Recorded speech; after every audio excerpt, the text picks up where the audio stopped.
बिस्मिल्लाहिर्रहमानिर्रहीम। हज़रत आज बुखारी शरीफ की किताबुल अज़ान में से दो अहादीस का मुताला करेंगे। ये मुख्तसर बुखारी शरीफ की हदीस नंबर 421 और 422 है, और बुखारी शरीफ की तरतीब के लिहाज से ये 717 और 719 नंबर हदीस है, और फ़ी ज़िलालिल हदीस शरह बुखारी शरीफ की तरतीब के लिहाज से 686 और 688 है। इस पर इमाम बुखारी रहमतुल्लाह अलैह ने जो बाब बांधा है वो ये है कि अगर इकामत हो जाए तो उस वक़्त भी अगर सफ़ों को दुरुस्त करना हो, इकामत के दौरान और इकामत के बाद भी सफ़ों को दुरुस्त करना जायज़ है। अन नुअमान इब्न बशीर रज़ियल्लाहु अन्हुमा क़ाला क़ाला नबी सल्लल्लाहु अलैहि वसल्लम लतुसव्वुन्ना सुफूफकुम औ लयुखालिफन्ना औ लयुखालिफन्ना अल्लाहु बैन वजूहिकुम रवाहुल बुखारी।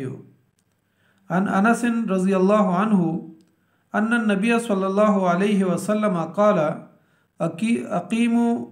सुफूफकुम व तरास्सौ फ़इन्नी अराकुम मिन वराइ ज़हरी रवाहुल बुखारी। हज़रत नुअमान बिन बशीर रज़ियल्लाहु ताला अन्हु फरमाते हैं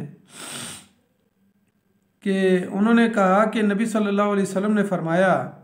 तुम अपनी सफ़ों को बराबर रखो, नहीं तो अल्लाह तुम्हारे मुंह उलट फेर देगा, यानी तुम्हारे मुंह को अल्लाह ताला उल्टा देगा, यानी तुम्हारे पीछे की तरफ ले जाएगा। दूसरी हदीस में हज़रत अनस रज़ियल्लाहु ताला अन्हु फरमाते हैं कि नबी सल्लल्लाहु अलैहि वसल्लम ने फरमाया, सफ़ों को दुरुस्त करो और मिलकर खड़े हो जाओ, मैं तुम्हें अपनी पीठ के पीछे से भी देखता हूँ। यानी नबी सल्लल्लाहु अलैहि वसल्लम ने फरमाया कि जैसे मैं तुम्हें आगे से देखता हूँ, बिल्कुल इसी तरीके से नमाज में मैं तुम्हें पीछे से भी देखता हूँ। इमाम बुखारी रहमतुल्लाह अलैह ने इससे पीछे एक बाब कायम किया था जिसमें यह था कि अगर मुक्तदी इमाम को देखें तो फिर उसके बाद फ़ौरन जो है ना जमात खड़ी कर लेनी चाहिए। लेकिन इस उन्वान का मकसद ये है कि अगर तकबीर हो रही हो दौरान तकबीर या तकबीर के बाद अगर इतना वक्फ़ा डालना हो कि उसके ज़रिए से सफ़ों को दुरुस्त करना मतलूब हो तो ये वक्फ़ा डाला जा सकता है और सफ़ों को दुरुस्त करना इस दौरान जायज़ है। तो यानी हज़रत अनस रज़ियल्लाहु ताला अन्हु से ही एक हदीस में मरवी है कि जब नमाज के लिए इमामत कह दी जाए तो उस वक़्त आप हज़रत अनस रज़ियल्लाहु ताला अन्हु फरमाते हैं कि एक दफ़ा इमामत कह दी गई, इकामत कह दी गई, और फिर आप सल्लल्लाहु अलैहि वसल्लम हमारी तरफ मुतवज्जे हुए और ये जो हदीस के अंदर तंबी फरमाई है कि अपनी सफ़ों को सीधा करो वरना तुम्हारा अल्लाह ताला चेहरे पीछे फेर देगा, तो ये तंबी फिर उस मौके पे नबी सल्लल्लाहु अलैहि वसल्लम ने हमें फरमाई। इसका मतलब यह है कि अगर सफ़ें सीधी नहीं होंगी तो उसका असर इंसान के ज़ाहिर पर भी पड़ सकता है। अगर अल्लाह तादीब करना चाहे और लोग सफ़ों में जो है ना फासला करके खड़े हो जाएं तो उसके नतीजे में अल्लाह ताला अगर इंसानों के चेहरों को बदलना चाहे, आगे के बजाय पीछे की तरफ बदलना चाहे तो अल्लाह ताला कर सकता है। तो ये ज़ाहिरी इंसान के अंदर जो है ना फ़र्क पड़ता है। और फिर इसी तरह फरमाया कि इंसान के बातन के अंदर भी फ़र्क पड़ता है। कहा कि उसकी वजह से तुम्हारे दिलों के अंदर मोहब्बत और उल्फत जो है वो कम हो जाती है, और उसकी वजह से इंसान के दिल में नफ़रत और इख्तिलाफ़ात पैदा होते हैं,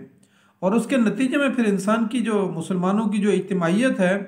वो ख़त्म हो जाती है, और मुसलमानों का जो रौब और दबदबा है वो कुफ़ार के ऊपर से ख़त्म हो जाता है। तो यानी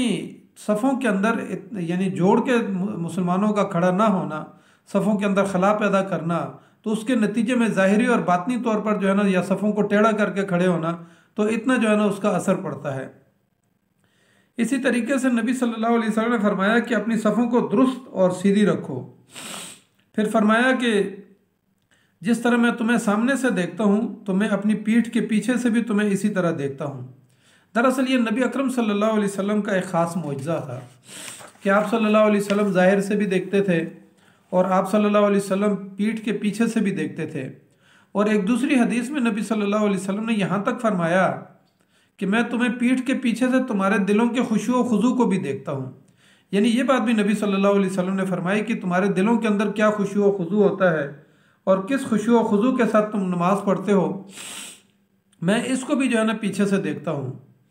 फिर फरमाया कि सफ़ों के अंदर जो है ना शगाफ नहीं छोड़ो, तरासो का लफ्ज़ बोला कि सफ़ों के अंदर जो है ना खला नहीं होना चाहिए और शिगाफ नहीं होना चाहिए। सुनन अबू दाऊद की एक हदीस में आप सल्लल्लाहु अलैहि वसल्लम ने फरमाया कि अपनी सफ़ों को पेवस्त रखो और करीब करीब होकर खड़े हो जाओ और अपनी गर्दनों को बराबर रखो। कहा कि उस ज़ात की कसम जिसके कब्ज़े में मेरी जान है कि मैं देखता हूँ कि शैतान बकरी के बच्चे की तरह, जिस तरह बकरी का छोटा सा बच्चा होता है,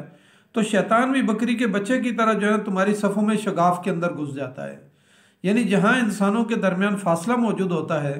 तो वहाँ बकरी का बच्चा जैसे जो ना टांगों में इंसान के घुस जाता है। तो कहा कि इसी तरीके से शैतान तुम्हारी सफ़ों में घुस जाता है और उसके ज़रिए से फिर इंसान के दिलों में वसवसे पैदा करता है, इख्तलाफात पैदा करता है, नफ़रतें पैदा करता है और इंसानों की और मुसलमानों की इज्तिमाइयत को तोड़ने की कोशिश करता है। सुनन इब्न माजा में एक हदीस में हज़रत इब्न उमर रज़ियल्लाहु तआला अन्हु फरमाते हैं, अब ये दूसरा यानी सफ़ें जोड़ने का एक दूसरा पहलू ये है कि जिसके ज़रिए से अजर और स्वाब कितना मिलता है। तो इब्न उमर रज़ियल्लाहु तआला अन्हु फरमाते हैं कि अल्लाह ताला और उसके फ़रिश्ते उन लोगों पर सलवात भेजते हैं, यानी उन पर दुरूद भेजते हैं जो सफ़ों को मुत्तसिल करके खड़े होते हैं। तो इसका मतलब यह है कि उसके ज़रिए से अल्लाह ताला की यानी रहमत और उसके ज़रिए से इंसान के दिलों में मोहब्बत पैदा होती है।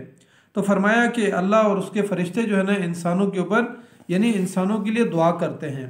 और ताकि इंसान की जो है ना यानी इसके ज़रिए से अल्लाह की रहमत इंसानों के ऊपर नाजिल होती है। तो ये वो यानी बुनियादी चीज़ है जो ज़ाहिरन हमें नबी सल्लल्लाहु अलैहि वसल्लम ने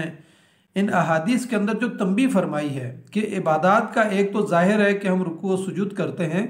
लेकिन एक उसका इंसान के बातन के ऊपर भी असर पड़ता है। और अगर सफ़ें टेढ़ी हों अहादीस के मुताबिक जो है या नबी सल्लल्लाहु अलैहि वसल्लम की सीरत और सुन्नत के मुताबिक अगर अमल ना किया जाए तो उसका मनफी असर भी पड़ता है। मनफी असर यह होता है कि इंसान के दिलों में यानी शैतान जो है ना वो दिल के अंदर आ जाता है, वसवसे पैदा करता है, नफ़रत पैदा करता है, इख्तलाफात पैदा करता है। तो अल्लाह ताला से हम दुआ करते हैं कि अल्लाह ताला हमें इन अहादीस की रूहानियत को समझने की तौफीक अता फरमाए और ज़ाहिर और बातिन के अंदर जो यानी चीज़ें नबी सल्लल्लाहु अलैहि वसल्लम ने फरमाई हैं उनसे हमें बचने की तौफीक अता फरमाए और हम यानी अपनी